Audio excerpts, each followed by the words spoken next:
Встречаемся. Мужчина может пропадать на пару дней. Потом приходит, как ни в чем не бывало. Оправдывается поведение личной истерикой. Но, смотрите, понятно, что, еще раз повторюсь, мы не можем давать обобщенную оценку всем людям, и мужчинам, и женщинам. Люди по-разному проживают отношения. Я расскажу вам одну историю.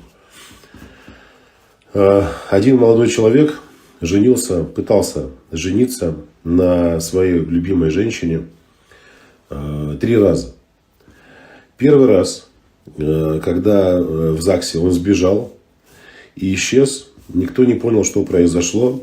И он так и не появился. Он убежал, и его нашли через несколько дней. В состоянии не совсем трезвым. Вот. Пошел к психотерапевту. Начал там проходить терапию. Вроде бы помогло, но во второй раз опять сбежал. Слезно просил на коленях отца, всех родственников простить его. У жены будущей просил прощения. И попросил как-то его держать, чтобы он больше не убежал.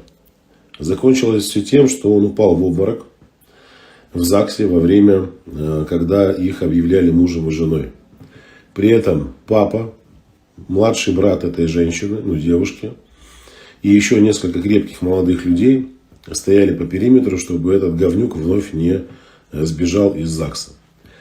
Сбегал он оттуда не потому, что он ее не любит. И не потому, что он там разлюбил ее. И не потому, что он тряпка. Да, вот видите, сразу у всех разные абсолютно комментарии и мнения. Не тряпка. Для него это стресс. Почему так с ним происходило? Это уже отдельная история. Но мир психотерапии, я могу сказать, что на моей практике были такие истории, что если начать писать об этом книгу, то люди, которые будут ее читать, просто не будут понимать, что происходит с этим миром. Не будут понимать. В третий раз, в общем, он не убежал, естественно, еще раз, потерял сознание.